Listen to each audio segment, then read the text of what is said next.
After my divorce from my husband was finalized, I waited a while before finally putting myself back on the dating scene. But when I did, the first app that I downloaded was Tinder, and that turned out to be the second biggest mistake of my life. The first is my husband, and not just because we got a divorce. You see, when I created my profile on Tinder, I was very honest that I was a newly divorced woman who was looking for someone to enjoy life with, even though I didn't know where that would lead. It wasn't long before I started getting matches and had to deal with an influx of guys there who definitely weren't looking for a relationship like I was. That is, until I matched with a man who said his name was Clark. He said that he had worked in construction most of his life, and we both bonded over the fact that we both own a German Shepherd. I loved my dog and Clark loved him, and before long we began really talking about our lives and all of the things we've done or haven't done. We chatted for a few weeks, and I'll admit there were a few times when our conversations turned a little bit R-rated, and eventually we both decided that we would meet up and have dinner together. He claimed to be working a little late, but we were going to meet up around 8 p.m. at this Italian restaurant that was about half an hour from my house. As it was getting closer and closer to the time when I should have been leaving my house, I started getting dressed, but I was surprised when the power in my house went out. At that time, I was in my upstairs bathroom, and I began looking around for my phone so that I could have some sort of light to see where I was going. I wasn't sure what was wrong, but I figured the place that I should check was the fuse box. Once I managed to find my phone on the bathroom counter, I turned on the flashlight and then made my way over to the bathroom door. My entire plan changed as soon as I opened the door. I was getting ready to leave the bathroom when I heard the sound of something moving around downstairs. At first, I thought it might have been Jack, my dog. But then I remembered that I put him in the backyard to run around for a little while before I went on my date. I decided to poke my head out of the bathroom and try to see down the staircase in hopes of figuring out what was going on in the living room. But when I did, what I saw caused me to quickly duck back into the bathroom. As I poked my head around the corner, I saw the light of a flashlight shining from downstairs. I locked the door to the bathroom and immediately called 911. As I waited for the operator to pick up, I could hear the sound of footsteps walking up the stairs. I was elated when I heard the voice on the other line pick up and ask me what the problem was. As quietly as I could, I whispered into the phone that there was an intruder in my home, and then I gave the dispatcher my address. As soon as I finished whispering the address, I fell silent because I could hear whoever was in my house walking across the upstairs hallways. The light from their flashlight got brighter and brighter through the crack in the door as they got closer to the bathroom. I did my best not to scream as I heard the door handle jiggling as if they were trying to open it.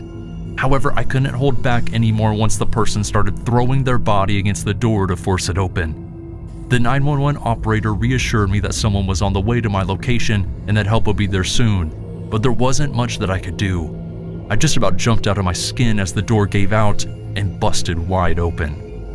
I couldn't see anything past the flashlight shining in my face as the intruder got closer. I dropped my phone as they grabbed me and pulled me across the floor and out into the hallway. Through my tears, I asked them why they were doing this, and all they replied was, "You know why." Within a second, I recognized the voice of the intruder as my ex-husband, Josh. I tried to fight back and struggle, but when I did, he just threw my body up against the wall and smacked my head against it. I continued to cry as I fell to the floor, and at that point, I could hear my dog barking in the backyard. My ex continued to talk, but I couldn't quite hear what he was saying as he pushed me down the staircase. By the time I hit the first floor of my house, I was completely disoriented, and I could hear the sound of him running back down the stairs as I tried to crawl away. And once he reached me, he grabbed onto the back of my head, came in close to my ear, and whispered, "No one is going to miss you, you know." And just as he got ready to smash my face into the floor, I heard the sound of the front door kicking open as 3 officers rushed into my home. They quickly got my ex-husband off of me and arrested him before getting a statement from me about what had happened. After I had the chance to get my phone, I sent a message to Clark to let him know that I had to cancel our date that night. However, a few seconds later after I sent the message, one of the officers walked up to me and showed me my ex-husband's phone. I was shocked when I saw the message I had just sent went straight to him. It was at that moment I realized that my ex had created a fake account under the name Clark to make sure that I wasn't dating anyone else. If I hadn't managed to call the police in time, I really don't know what would have happened to me. I'll never listen to any of my friends again after they suggested I download Tinder. I just found out that my boyfriend had cheated on me, and after I broke up with him, they told me to get over him by meeting someone new. Normally, I didn't take their suggestions when it came to dating, but for some reason this time I decided to download Tinder as they said, and within minutes I was talking to someone that seemed pretty interesting. We talked for a while, and then eventually he asked me out on a date, which I was admittedly excited about, but I couldn't help but be wary. I told him that I would meet him at the diner between both of our houses and that I would drive there myself just in case the date was a bust. He agreed without an argument, which I took as a good sign, but that feeling that I had about him went away about 20 minutes after I showed up at the diner. We planned to meet up at around 6 p.m. to get dinner, but it was already almost 6:30 and he was nowhere to be found. I actually ended up ordering and eating an entire meal by myself before I ultimately decided to call it quits. I sent him a message that basically told him to go kick rocks, but I was surprised when he responded almost immediately with an apology. He told me that he was right outside and understood if I'd rather just go home since I already ate. I immediately got a weird feeling in my gut because I didn't know how he could know that I had eaten without him. I didn't say anything about that in my message. I began looking around to see if anyone was looking at me, but the diner was actually pretty empty that night. I didn't like the feeling that I was getting, and I decided to ask the waitress if one of the busboys or cooks would be able to walk me to my car, and they graciously accepted. However, even though I felt a bit safer knowing that someone was walking with me, I couldn't help but feel like something was going to go wrong that night. We walked out of the diner and I pointed out my car as we looked around to see if there was anyone outside. We couldn't see anyone though, so I began making my way over to where I was parked, and about halfway to my car, I thanked the cook that walked me out and I told him that I was fine from there. He told me that he would wait by the door until I pulled out of the parking lot, and I'm forever grateful that he did. Nothing happened outside of my car, but when I got into it, I couldn't help but get that strange, ominous feeling again, like something was about to happen. Chills ran down my spine, but I figured that it was just the strange feeling I'd gotten earlier and decided to turn my car on and get ready to leave. As I turned the key in the ignition though, I realized why I felt as if I was in danger. It's because I was. As soon as the car turned on, I felt a pair of hands reach out from the back seat and grip around my neck. I tried to scream, but nothing came out. I began flailing my arms and trying to break out of the grasp of whoever was choking me, and in the process, I ended up hitting the horn for a second. That's what gave me the idea to just slam on the horn with both hands and hold it down to alert anyone in the diner that there was something happening. And thankfully, the cook had waited by the door just like he promised. My eyes began to water as the man in my back seat continued to choke me, but I could see through the tears that the cook was running over. My attacker must have seen it too, because at that moment he decided to let go and then quickly stumbled outside of the passenger side of the back seat. He managed to get away since the cook was more concerned with my safety, but I made a statement to the police and filed a report, and thankfully about 2 weeks later I got a call saying that they caught the guy.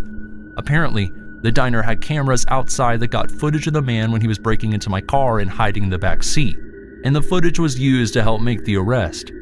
All I know is that I deleted Tinder and never looked back. Shortly after college, I ended up going through a pretty rough breakup with my longtime girlfriend, and needless to say that I didn't put myself right back out into the dating world, and by the time I decided I was ready to try to find someone again, dating apps had become all the rage. The one that everyone was talking about and that I ended up finding the easiest to use was Tinder. However, not all dates on that app turned out to be good ones, or even safe ones for that matter. For a while I kept making matches, but it seemed like it was with bot accounts, and it wasn't until my second week or so on the app that I connected with someone that I felt safe enough to say was a real person. And the two of us hit it off great. We talked about the music that we liked and all of our favorite movies before eventually deciding that maybe we should meet up in person. When we planned on meeting, she explained to me that she didn't have a car of her own and would need me to pick her up from her house. I told her that it was no problem. I could pick her up before taking her out to a local restaurant that she claimed to love and was actually my favorite place to eat in my town. I had to work on the day that we planned our date, so I told her that I wouldn't be able to come pick her up until about 7:30 or so, and she said that was fine. So when the night finally came, I got off work, ran back to my apartment to shower, and then went to grab her. I pulled up to her house and was pleased to see that it wasn't a fake profile, and the person I had been talking to was actually the person that I was there to meet. She got into the car, and after we officially introduced ourselves in person, I began driving us to the restaurant. I made sure to drive slowly and safely, considering it had just started to rain despite it being sunny all day. But thankfully by that point in the night in our small town, the roads were mostly empty. We were about halfway between her house and the restaurant when she looked at her phone as if she received a message. She immediately looked distraught, and when I asked her what was wrong, she said that she just got a text from her friend who said that my date forgot the clothes that she needed for work at her apartment. That was when my date started saying that she really needed those clothes because she couldn't lose her job. So I tried to calm her down by telling her that I would take her back to pick up the clothes after we had dinner. But that was when she told me that we wouldn't have to go before we ate because her friend was going out. I was a little annoyed, but it really wasn't a big deal. So I told her to give me directions to her friend's house and we would pick up her clothes. We drove about 30 minutes out of town, and right before I was getting ready to ask her where she was taking me, she pointed out a driveway up ahead and claimed that it was her friend's house. As we pulled into the driveway though, I noticed that the house looked really dark and almost like no one was living there. But she didn't say anything, so I continued up the driveway and eventually parked right out front. I expected my date to go and meet her friend, but instead, she simply sat in the car looking out the window into the rain. As I tried to look past her to see what she was looking at, I failed to notice the person walking up to the side of my car. I felt my car door open up behind me, and before I could turn around, someone began trying to pull me out of my seat. I tried to fight back, but that was when I felt something sharp dig into my lower back. It was as if someone had taken the wind out of my chest as I couldn't seem to find my breath. That was when I felt that sharp digging feeling again. And when I looked down, I noticed that whoever was trying to pull me from my car had just stabbed me. I looked up at the man, but I couldn't see his face through the darkness. By that point, I had lost a lot of blood, and I didn't really have the energy to fight back. And that was when I noticed my date wasn't trying to help me or call the police. No, instead she started unbuckling my seatbelt so that the man outside the car could pull me out of it faster. Before I knew it, I was being dropped onto the wet ground, and without any hesitation, the person who attacked me stepped over my body and into the car. They pulled out the driveway as I bled out on the ground with no way of calling for help. The world around me started to go dark right before I noticed a set of headlights that seemed to be driving towards me. And the next thing I remember, I was waking up in a hospital 18 hours later with more than 24 stitches in my back. Thankfully, the police were able to use the information I gave them to track down the girl that had set me up on Tinder, but they couldn't track down my car or the person who had stabbed me.